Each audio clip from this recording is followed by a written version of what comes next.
दिल्ली का, जहां पर पीएम मोदी परीक्षा पे चर्चा कर रहे हैं। आपको बता दें कि छत्तीसगढ़ की एक शिक्षिका और 2 छात्र की पीएम से बात होगी। बस्तर और राजनांदगांव के छात्र भी पीएम से बात करेंगे। धमतरी की शिक्षिका भी पीएम से चर्चा करेंगी।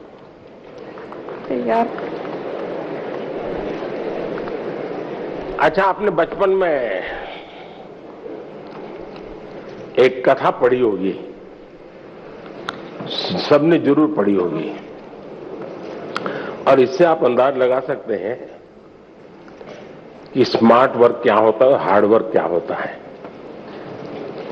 हम बचपन में थे तो एक कथा सुना पढ़ाते थे कि एक घड़े में पानी था, पानी जरा गहरा था और एक कौवा पानी पीना चाहता था, लेकिन अंदर वो पहुंच नहीं पाता था।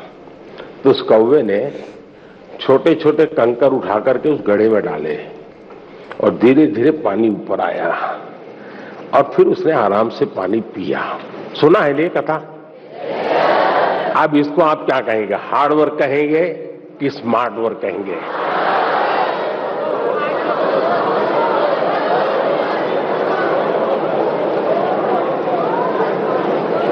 और देखिए, ये जब कथा लिखी गई ना, तब स्ट्रॉ नहीं था, वरना एक कौवा बाजार में जाके स्ट्रॉ लेके आता। देखिए, कुछ लोग होते हैं जो हार्ड वर्क ही करते रहते हैं, कुछ लोग होते हैं जिनके जीवन में हार्ड वर्क का नामो निशान नहीं होता है, कुछ लोग होते हैं जो हार्डली स्मार्ट वर्क करते हैं, और कुछ लोग होते हैं जो स्मार्टली हार्ड वर्क करते हैं।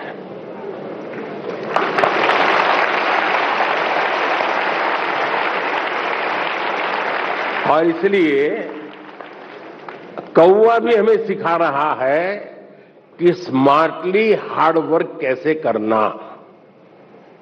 और इसलिए हमें हर काम को, पहले काम को बारीकी से समझिए। कुछ लोग हो गए, आपने देखा होगा कि चीजों को समझने के बजाय सीधा ही अपनी बुद्धि अपनाना शुरू कर देते हैं, फिर ढेर सारी मेहनत करे, परिणाम मिलता ही नहीं है। मुझे याद है, मैं बहुत पहले ट्राइबल बेल्ट में काम करता था,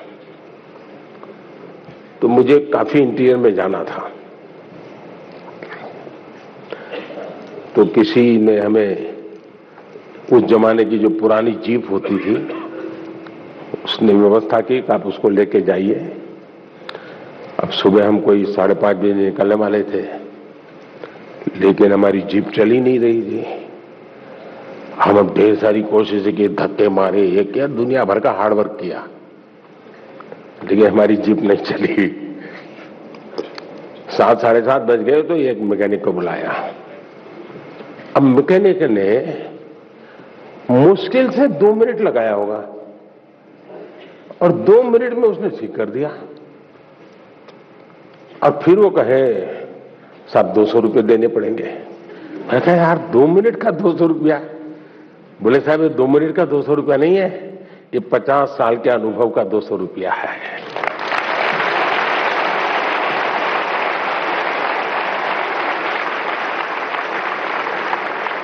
अब हम हार्ड वर्क कर रहे थे, जीप नहीं चल रही थी, उसने स्मार्टली थोड़े से बोल्ट टाइट करने थे, हार्डली उसको 2 मिनट लगा होगा जी, गाड़ी चल गई।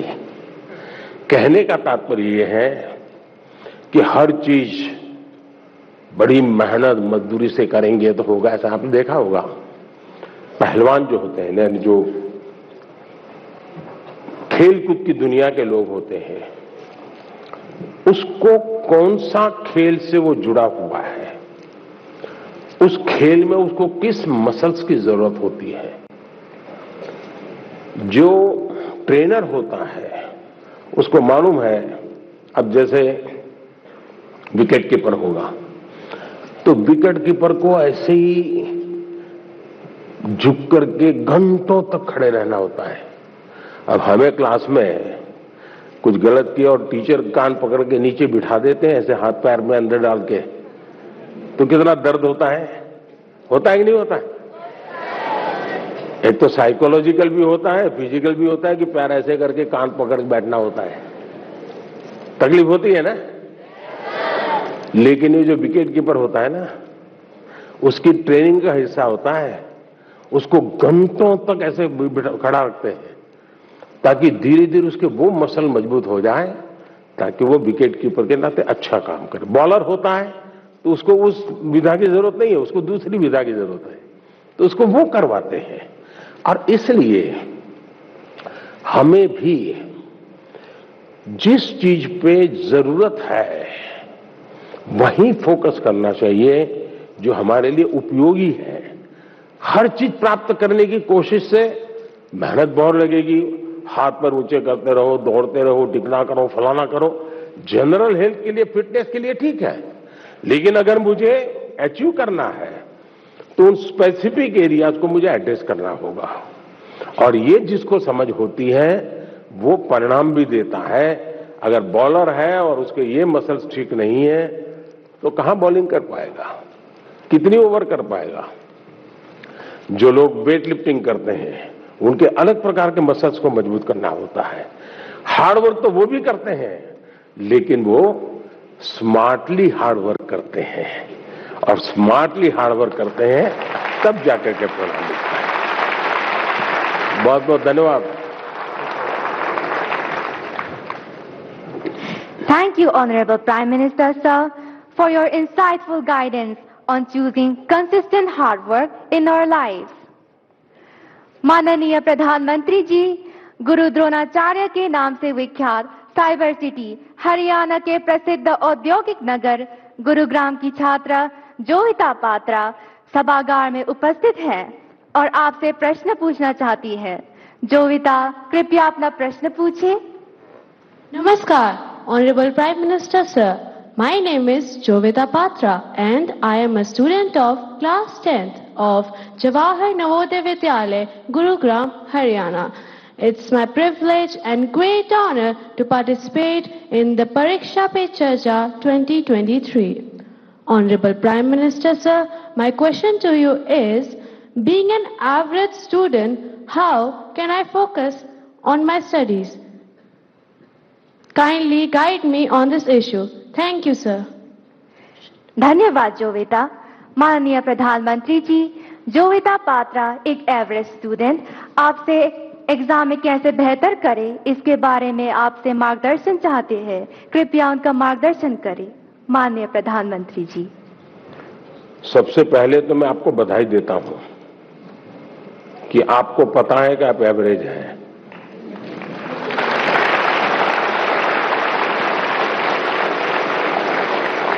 वरना ज्यादातर लोग ऐसे होते हैं जो बिलो एवरेज होते हैं और अपने आप को बड़ा तीसमार का मानते हैं, सब बंदर के व्यापारी मानते हैं।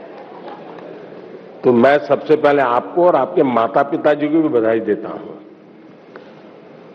एक बार आपने इस सत्य को स्वीकार कर लिया कि हाँ भी मेरी एक क्षमता है, मेरी स्थिति है, मुझे अब इसके अनुकूल चीजों को ढूंढना होगा। मुझे बहुत बड़े तिस्मारखा बनने की जरूरत नहीं है। हम अपने सामर्थ्य को जिस दिन जानते हैं ना, तो हम सबसे बड़े सामर्थ्यवान बन जाते हैं। जो लोग खुद के सामर्थ्य को नहीं जानते उनको सामर्थ्यवान बनने में बहुत सारी रुकावटें आती हैं। इसलिए इस स्थिति को जानना, ये अपने आप में ईश्वर ने आपको शक्ति दी है, आपके टीचर्स ने शक्ति दी है, आपके परिवार ने शक्ति दी है। और मैं तो चाहूंगा हर मां बाप से आप बच्चों का सही मूल्यांकन कीजिए। अब जो इसका बिजनेस करते हैं उनके लिए तो खुशी की बात है। जब मोबाइल फोन पर टॉक टाइम होता था तो टॉक टाइम में कहते हैं कि उस समय एवरेज 20 मिनट जाती थी, लेकिन जब से स्क्रीन और उसमें से रील, क्या होता है, एक बार शुरू करने के बाद निकलते हैं क्या उसमें से बाहर? क्या होता है? नहीं बोलेंगे। अच्छा, आप लोग कोई रील देखते नहीं है? नहीं देखते हैं ना? तो फिर शर्माते क्यों हो, बताओ ना। निकलते हैं क्या बाहर अंदर से? देखिए, हमारी क्रिएटिव उम्र और हमारी क्रिएटिविटी का सामर्थ्य अगर एवरेज हिंदुस्तान में 6 घंटे स्क्रीन पर जाए तो ये बहुत चिंता का विषय है। एक प्रकार से अच्छा, घर जाके क्या बताएंगे? कुछ नहीं बताएंगे। अच्छा साथियों, समय ज्यादा देता नहीं हूं मैं, लेकिन मैं इतना जरूर कहूंगा कि परीक्षा पे चर्चा मेरी भी परीक्षा है।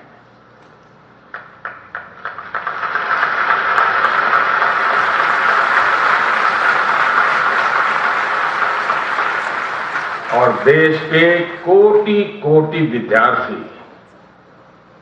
मेरी परीक्षा ले रहे हैं। अब मुझे ये परीक्षा देने में खुशी होती है, आनंद आता है, क्योंकि मुझे जो सवाल मिलते हैं लाखों की तादाद में, बहुत प्रोएक्टिवली बच्चे सवाल पूछते हैं, अपनी समस्या बताते हैं, व्यक्तिगत पीड़ा भी बताते हैं। मेरे लिए बड़ा सौभाग्य है कि मेरे देश का युवा मन इन सारे सवालों को इकट्ठा करके रखिए। कभी 10-15 साल के बाद मौका मिलेगा तो उसको सोशल साइंटिस्टों के द्वारा उसका एनालिसिस करेंगे। और पीढ़ी बदलती जाती है, वैसे स्थितियां जैसे बदलती जाती हैं, वैसे उनके सपने, उनके संकल्पों, उनकी सोच कैसे बहुत माइक्रो तरीके से बदलती है, इसका एक बहुत बड़ा थीसिस शायद ही इतना सैंपल किसी के पास नहीं होगा जी तक। आप लोग मुझे सवाल पूछ करके भेजते हैं। चलिए, लंबी बातें नहीं करते हैं। मैं चाहूंगा कि कहीं से शुरू करें, ताकि हर बार मेरे पर एक शिकायत आती है कि साहब ये कार्यक्रम बहुत लंबा चलता है। आपका क्या मत है? लंबा चलता है? लंबा चलना चाहिए? अच्छा, मुझे और कोई काम करना नहीं है। अच्छा ठीक है, आप ही के लिए हूं। बताइए क्या करेंगे? कौन पहले पूछते हैं? दुनिया को बदलने की तमन्ना हो अगर, दुनिया को बदलने की तमन्ना हो अगर, दुनिया को नहीं खुद को बदलना सीखे। माननीय प्रधानमंत्री जी, आपका प्रेरक एवं ज्ञानवर्धक उद्बोधन सदैव हमें सकारात्मक ऊर्जा एवं विश्वास से भर देता है। आपके बृहद अनुभव एवं ज्ञानपूर्ण मार्गदर्शन की हम सब उत्सुकता से प्रतीक्षा कर रहे हैं। माननीय, आपके आशीर्वाद एवं अनुमति से हम इस कार्यक्रम का शुभारंभ करना चाहते हैं।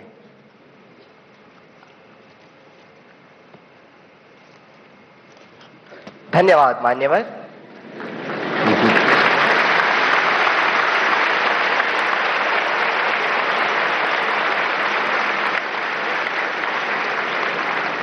माननीय प्रधानमंत्री जी, अपनी समृद्ध सांस्कृतिक विरासत और स्थापत्य सौंदर्य के लिए प्रसिद्ध शहर मदुरई से अश्विनी एक प्रश्न पूछना चाहती हैं।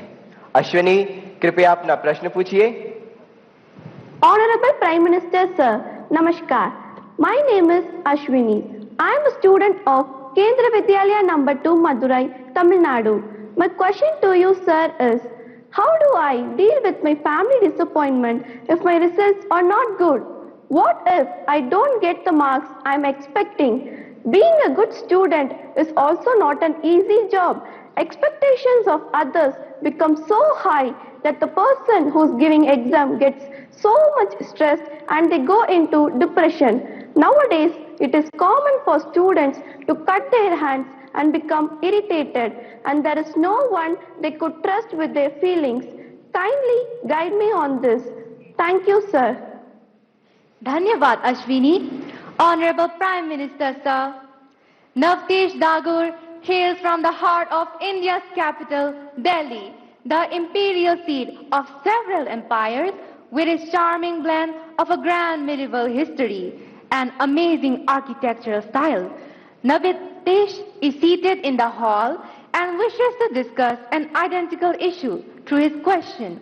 Navtesh, please ask your question. Good morning, Honorable Prime Minister, sir. I am Navtesh Jagur of Kendriya Vidyalaya, Pitampura, Delhi region. Sir, my question to you is, how do I deal with my family's situation when my results are not good? Kindly guide me, sir. Thank you very much. Thank you Navdesh.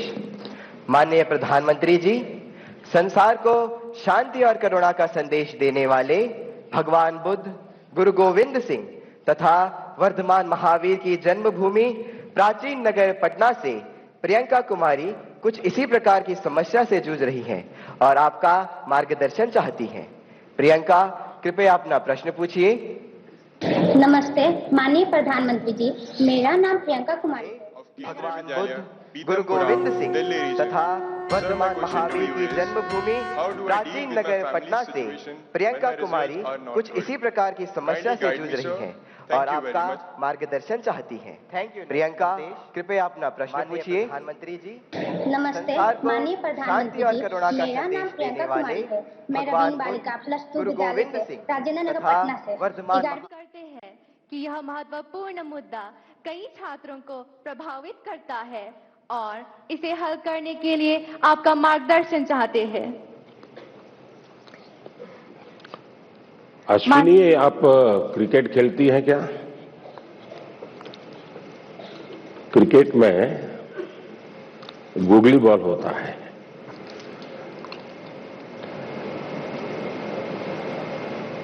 निशाना एक होता है, दिशा दूसरी होती है।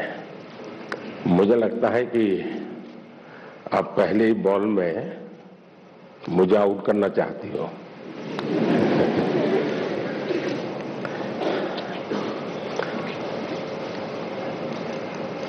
अगर परिवार के लोगों के आपके से बहुत अपेक्षाएं होना बहुत स्वाभाविक है और उसमें कुछ गलत भी नहीं है, लेकिन अगर परिवार के लोग अपेक्षाएं सोशल स्टेटस के कारण कर रहे हैं तो वो चिंता का विषय है। उनका सोशल स्टेटस का उन पर इतना दबाव होता है, उनके मन पे इतना प्रभाव होता है कि उनको लगता है कि जब सोसाइटी में जाएंगे तो बच्चों के लिए क्या बताएंगे, अगर बच्चे वीक है तो कैसे उनके सामने चर्चा करेंगे। और कभी कभी मां बाप भी आपकी क्षमता को जानने के बावजूद भी अपने सोशल स्टेटस के कारण अपने आसपास के साथियों दोस्तों में क्लब में जाते हैं, सोसाइटी में जाते हैं, कभी तालाब में कपड़े धोए जाते हैं, बैठते हैं, बातें करते हैं, बच्चों की बातें निकलती हैं, फिर उनको एक इंफीरियरिटी कॉम्प्लेक्स आता है और इसलिए बाहर बहुत बड़ी बड़ी बातें बता देते हैं अपने बच्चों के लिए और फिर धीरे धीरे वो इंटरनलाइज कर लेते हैं और फिर घर में आकर के भी वही अपेक्षाएं करते हैं और समाज जीवन में ये सहज प्रवृत्ति बनी हुई है।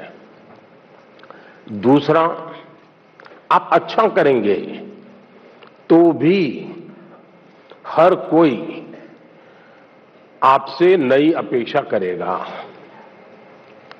हम तो राजनीति में हैं, हम कितने ही चुनाव क्यों न जीत लें, लेकिन ऐसा दबाव पैदा किया जाता है कि हमें हारना ही नहीं है। 200 लाए हैं तो बोले 250 क्यों नहीं लाए, 250 लाए तो 300 क्यों नहीं लाए, 300 लाए तो 350 क्यों नहीं लाए। चारों तरफ से दबाव बनाया जाता है। लेकिन क्या हमें इन दबावों से दबना चाहिए क्या? पल भर सोचिए कि आपको जो दिन भर कहा जाता है, चारों तरफ से जो सुना जाता है, उसी में अपना समय बर्बाद करेंगे कि आप अपने भीतर देखेंगे, अपनी क्षमता, अपनी प्रायोरिटी, अपनी आवश्यकता, अपने इरादे, थोड़ा हर अपेक्षाओं को उसके साथ जोड़िए। आप कभी क्रिकेट मैच देखने गए होंगे तो आपने देखा होगा कि कुछ बैट्समैन खेलने के लिए आते हैं और पूरा स्टेडियम, हजारों लोग होते हैं स्टेडियम में, वो चिल्लाना शुरू करते हैं, चौका चौका चौका, छक्का छक्का, शिक्षक। क्या वो ऑडियंस की डिमांड के ऊपर चौके और छक्के लगाता है क्या? ऐसा करता है क्या कोई प्लेयर? चिल्लाते रहे, कितना ही चिल्लाते रहे, उसका ध्यान उस बॉल पर ही होता है जो आ रहा है। उस बॉलर के माइंड को स्टडी करने की कोशिश करता है और जैसा बॉल है वैसे ही खेलता है, न कि ऑडियंस चिल्लाता है। फोकस रहता है। अगर आप भी अपनी एक्टिविटी में फोकस रहते हैं तो ये आपके जो कुछ भी दबाव बनता है, अपेक्षाएं बनती हैं, कभी न कभी आप उसको मिटवित करेंगे, आप उस संकटों से बाहर आ जाएंगे। और इसलिए मेरा आपसे आग्रह होगा कि आप दबावों के दबाव में न रहें। हां, कभी कभी दबाव को एनालिसिस कीजिए। कहीं ऐसा तो नहीं है कि आप स्वयं के विषय में अंडर एस्टिमेट कर रहे हैं। आपकी क्षमता बहुत है, लेकिन आप खुद ही इतने डिफरेंस मेंटालिटी के हैं कि नया करने के लिए सोचते नहीं। तो कभी कभी वो अपेक्षाएं बहुत बड़ी ताकत बन जाती है, बड़ी ऊर्जा बन जाती है। और इसलिए अपेक्षाएं, मां बाप को क्या करना वो मैंने पहले ही कहा, सामाजिक दबाव में मां बाप ने बच्चों पर दबाव ट्रांसफर नहीं करना चाहिए, लेकिन बच्चों ने अपनी क्षमता से कम भी अपने आप को नहीं आंकना चाहिए। और दोनों चीजों की बल देंगे तो मुझे पक्का विश्वास है कि आप ऐसी समस्याओं को बहुत आराम से सुलझा लेंगे।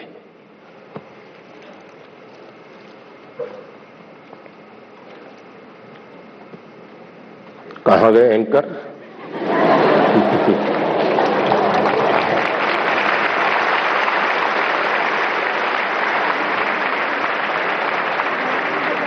माननीय प्रधानमंत्री जी, आपका कोटि कोटि धन्यवाद।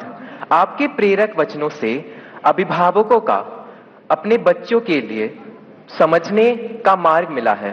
मान्यवर के दबाव में न रहें, हम गांठ बांधकर परीक्षा में उत्साह बनाए रखेंगे। आपका धन्यवाद। माननीय प्रधानमंत्री जी, चंबा प्रकृति के अनछुए सौंदर्य को समेटे भारत के पेरिस के रूप में प्रसिद्ध पर्वतीय नगर है। चंबा हिमाचल प्रदेश से आरुषि ठाकुर आभासी माध्यम से हमसे जुड़ रही हैं। आरुषि, कृपया अपना प्रश्न पूछें। माननीय प्रधानमंत्री जी नमस्कार। मेरा नाम आरुषि ठाकुर है और मैं केंद्रीय विद्यालय बनीखेत ढलौजी, जिला चंबा की कक्षा 11वीं की छात्रा हूँ। माननीय, मेरा आपसे यह प्रश्न है कि परीक्षा के दौरान को समेटे भारत के पेरिस के रूप में प्रसिद्ध पर्वतीय नगर है। चंबा हिमाचल प्रदेश से आरुषि ठाकुर आभासी माध्यम से हमसे जुड़ रही हैं। आरुषि, कृपया अपना प्रश्न पूछें। चंबा हिमाचल प्रदेश से आरुषि ठाकुर आभासी माध्यम से हमसे जुड़ रही हैं। आरुषि, कृपया अपना प्रश्न पूछें। माननीय प्रधानमंत्री जी नमस्कार। मेरा नाम आरुषि ठाकुर है और मैं केंद्रीय विद्यालय बनीखेत ढलौजी जिला चंबा की कक्षा 11वीं की छात्रा। माननीय प्रधानमंत्री जी नमस्कार। मेरा नाम अदिति दीवान है और मैं कृष्णा पब्लिक स्कूल रायपुर छत्तीसगढ़ में कक्षा 12वीं की छात्रा हूँ। मेरा आपसे यह प्रश्न है कि मैं इस बात को लेकर चिंतित रहती हूँ कि मुझे बहुत कुछ करना है, लेकिन अंतिम तक मैं कुछ भी नहीं कर पाती हूँ क्योंकि मेरे पास बहुत सारे कार्य होते हैं। यदि मैं अपना कोई कार्य समय पर पूरा कर भी लूं तो और ज्यादा परेशान हो जाती हूँ क्योंकि फिर अन्य कार्यों को करने में या तो बहुत ज्यादा देर लगा देती हूँ या तो उन्हें आगे तक के लिए टाल देती हूँ। मैं यह जानने के लिए उत्सुक हूँ कि मैं अपने सारे काम सही समय पर कैसे पूरे करूं। धन्यवाद। धन्यवाद अदिति। माननीय प्रधानमंत्री जी, आरुषि और अदिति अपनी परीक्षा की तैयारी एवं समय के सदुपयोग पर आपका मार्गदर्शन चाहते हैं। कृपया उनकी समस्या का समाधान करें। माननीय प्रधानमंत्री जी। देखिए, सिर्फ परीक्षा के लिए नहीं, वैसे भी जीवन में टाइम मैनेजमेंट के प्रति हमें जागरूक रहना चाहिए। परीक्षा और नो परीक्षा, आपने देखा होगा काम का ढेर क्यों हो जाता है। काम का ढेर इसलिए हो जाता है समय पर उसको किया नहीं इसलिए। और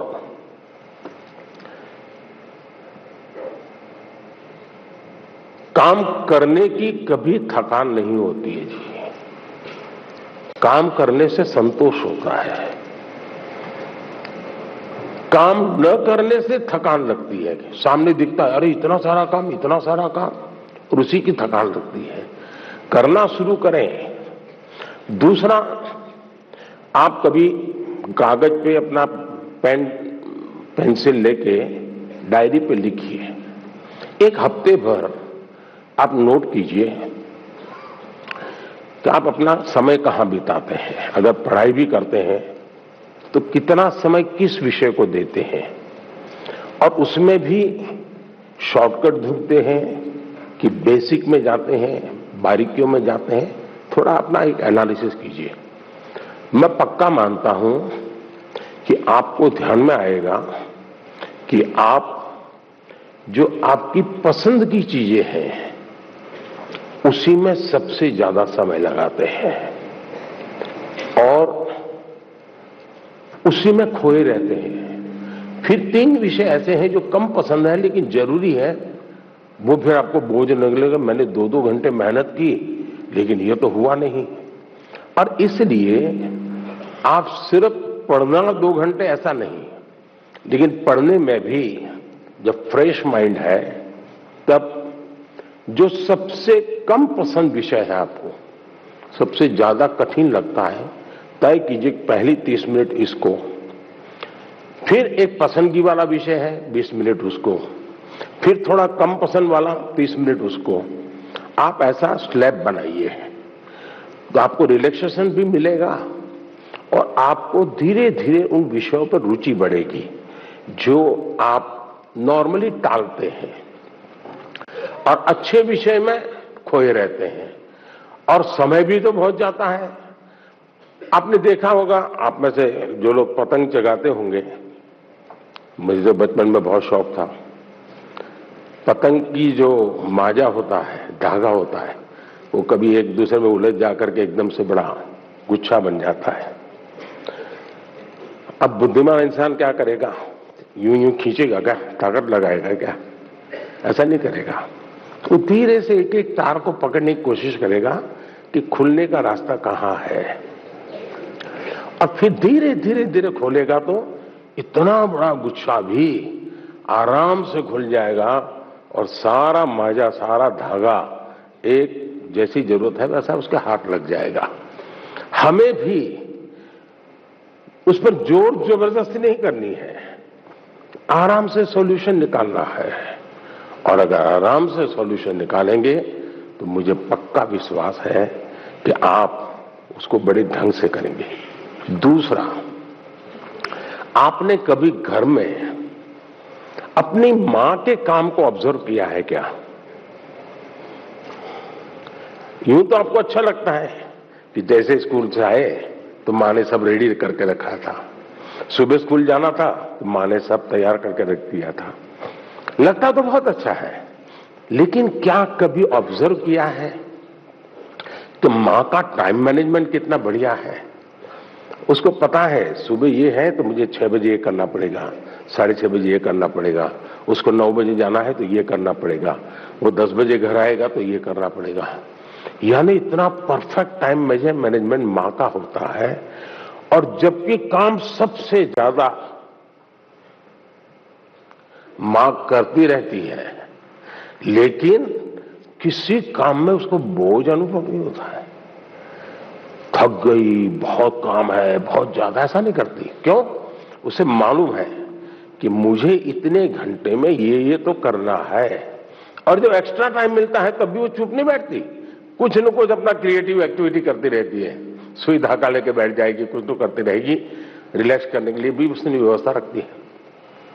अगर मां की गतिविधि को ढंग से ऑब्जर्व करोगे तो भी आपको एज ए स्टूडेंट अपना टाइम मैनेजमेंट का महत्व क्या होता है। और टाइम मैनेजमेंट ने 2 घंटे, 4 घंटे, 3 घंटे ये नहीं, माइक्रो मैनेजमेंट चाहिए। किस विषय को कितना टाइम देना है, किस काम को कितना टाइम देना है, और इतना बंधन भी नहीं डालने हैं कि बस 6 दिन तक ये करूंगा ही नहीं क्योंकि मुझे पढ़ना है। फिर तो आप थक जाओगे। आप ढंग से उसको डिस्ट्रीब्यूट कीजिए समय को, जरूर आपको लाभ होगा। धन्यवाद।